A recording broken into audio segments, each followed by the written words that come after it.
നമുക്കൊരു പ്രോബ്ലം നോക്കാം. Balance sheet question ഇതാണ്. From the following are the ledger balances of popular life insurance company limited as on 31st March 2020.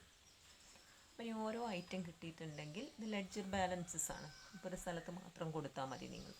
അപ്പോൾ എവിടെയൊക്കെ കാണിക്കണം എന്നുള്ളത് പറയാം. നമ്മളെ ബാലൻസ് ഷീറ്റിൻ്റെ ഷെഡ്യൂൾ സ്റ്റാർട്ട് ചെയ്യുന്നത് 5 മുതലാണ്, 5 to 15 ഓർത്തിരുന്നോളാം. അപ്പോൾ ഷെയർ ക്യാപിറ്റൽ 8,000, ഇതെല്ലാം റുപ്പീസ് ഇൻ തൗസൻഡ്സ് ആണ്. 8,000 എഴുതിയാൽ മതി നിങ്ങൾ, പക്ഷേ ബാലൻസ് ഷീറ്റിൻ്റെ മുകളിൽ റുപ്പീസ് ഇൻ തൗസൻഡ് എന്ന് കൊടുക്കുക. Share capital schedule number 5. Life insurance fund as on 1st April 2019 9,200. ഇങ്ങനെയുള്ള റിസർവ്സ് ആൻഡ് സർപ്ലസിൽ വരുന്നതെല്ലാം. അപ്പോൾ ഇതെല്ലാം കൊടുക്കേണ്ടത് റിസർവ്സ് ആൻഡ് സർപ്ലസ് എന്ന് പറഞ്ഞാൽ ഷെഡ്യൂൾ നമ്പർ 6-ലായിരിക്കണം. അപ്പോൾ ലൈഫ് ഇൻഷുറൻസ് ഫണ്ടിൻ്റെ ഓപ്പണിംഗ് ബാലൻസ് എടുക്കുക. ഈ വർഷം എന്തെങ്കിലും ലൈഫ് ഇൻഷുറൻസ് ഫണ്ടിലേക്ക് ട്രാൻസ്ഫർ ചെയ്തിട്ടുണ്ടെങ്കിൽ അത് ആഡ് ചെയ്യാം. ഓക്കെ, അപ്പം schedule number 6 reserves and surplus. Furniture എന്ന് പറയുന്നത് ഫിക്സഡ് അസറ്റാണ്. അപ്പോൾ ഫിക്സഡ് അസറ്റിൻ്റെ schedule 10. Then cash with bank. അപ്പോൾ cash and cash bank balance എടുക്കുന്നത് ഷെഡ്യൂൾ നമ്പർ 11-ലാണ്. അപ്പോൾ അത് രണ്ടും കൂടെ ഷെഡ്യൂൾ നമ്പർ 11-ൽ കാണിക്കാം. സർപ്ലസ് ഇൻ റവന്യൂ അക്കൗണ്ട് എന്ന് പറയുമ്പം ഈ ലൈഫ് ഇൻഷുറൻസ് ഫണ്ടിൻ്റെ കൂടെ നിങ്ങൾ add surplus in revenue account കൊടുക്കുക റിസർവ്സ് ആൻഡ് സർപ്ലസിൽ. അഗെയിൻ കണ്ടിൻജൻസി റിസർവും ഏതിലാണ് കൊടുക്കേണ്ടത്? Reserves and surplus. Then stationery in stock. അപ്പം ഈ സ്റ്റോക്കെല്ലാം നിങ്ങൾക്കറിയാം കറണ്ട് അസറ്റിൽ പെടുന്ന. കറണ്ട് അസറ്റ് 2 ഹെഡിലാണ് കാണിക്കാറ്. ഒന്ന് ഏതാണ്? ക്യാഷ് ആൻഡ് ബാങ്ക് ബാലൻസും, രണ്ടാമത്തത് അഡ്വാൻസസ് ആൻഡ് അതർ അസറ്റ്സ് എന്ന് പറഞ്ഞിട്ട് ഷെഡ്യൂൾ നമ്പർ 12. അപ്പോൾ ഇങ്ങനെയുള്ള ക്യാഷും ബാങ്കും അല്ലാത്ത ബാക്കി എല്ലാ കറണ്ട് അസറ്റും നിങ്ങൾ എടുക്കേണ്ടത് ഷെഡ്യൂൾ നമ്പർ 12-ലാണ്. അപ്പോൾ stationery in stock is shown in schedule number 12. Then investment in government securities, investment in shares, investments ഒക്കെ കാണിക്കുന്നത് schedule number 8. Then loans on policies, loans on mortgage, എല്ലാ ലോൺസും വരുന്നത് ഏതിലാണ്? Schedule number 9.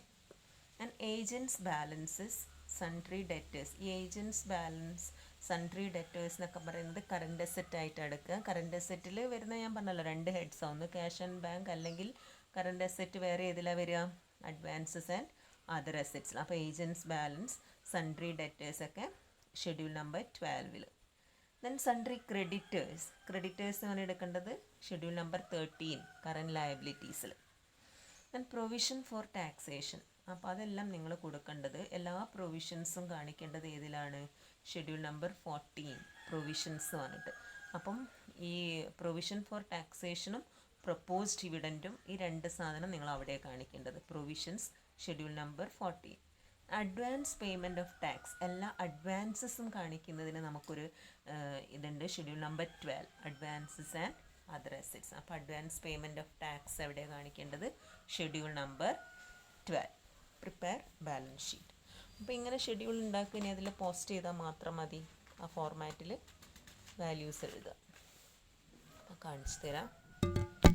അപ്പോൾ ഓരോ ഷെഡ്യൂൾസ് ആദ്യം ഇങ്ങനെ ഉണ്ടാക്കുക. അതാ ഷെയർ ക്യാപിറ്റൽ 8,000, റിസർവ്സ് ആൻഡ് സർപ്ലസിൽ കണ്ടിൻജൻസി റിസർവ് കാണിച്ചു. അതിൻ്റെ താഴെ ലൈഫ് ഇൻഷുറൻസ് ഫണ്ടിൻ്റെ കൂടെ add surplus in reserve account. Then borrowings nil. Then investments 2 ഉണ്ട്.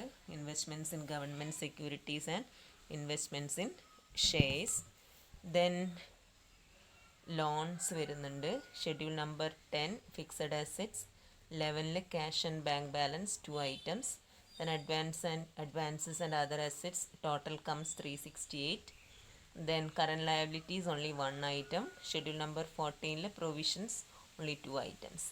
Miscellaneous expenditure nil. അപ്പോൾ ഷെഡ്യൂൾസ് കഴിഞ്ഞല്ലോ. ഇനി നമുക്കിതിലേക്ക് പോസ്റ്റ് ചെയ്യുന്ന രീതി നോക്കാം. ബാലൻസ് ഷീറ്റിലേക്ക് എങ്ങനെ എഴുതാം എന്നുള്ളത്.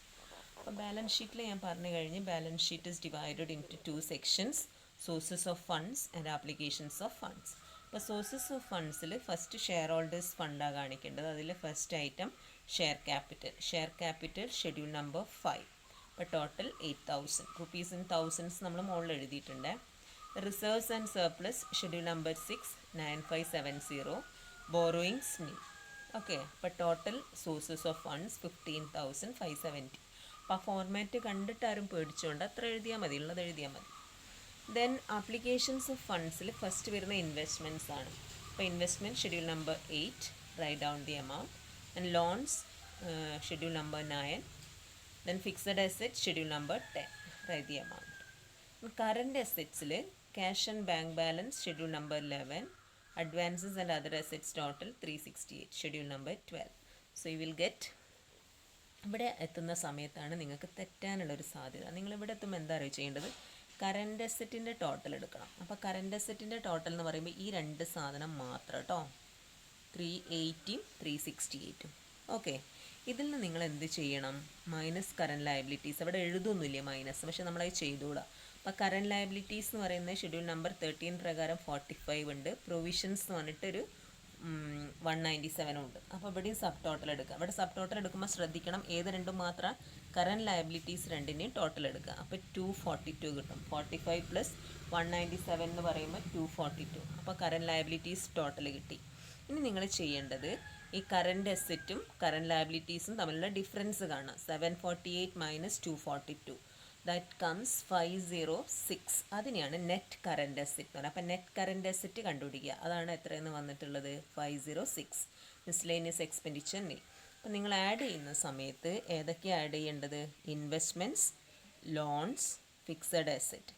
ഈ കറൻറ്റ് അസെറ്റ് ഇനി ആഡ് ചെയ്യരുത്, അതായത് മാത്രം എടുത്താൽ മതി. Net current asset 506. ഇത്രയും ആഡ് ചെയ്തിട്ടുണ്ടെങ്കിൽ യു വിൽ ഗെറ്റ് 15,570. ഓക്കെ, സിമ്പിളായിട്ടുള്ളൊരു പ്രോബ്ലമാണ്. ഇത് ആദ്യം ഒന്ന് മനസ്സിലാക്കി വെക്കുക, എന്നിട്ട് നമുക്ക് അടുത്തതിലേക്ക് കടക്കാം.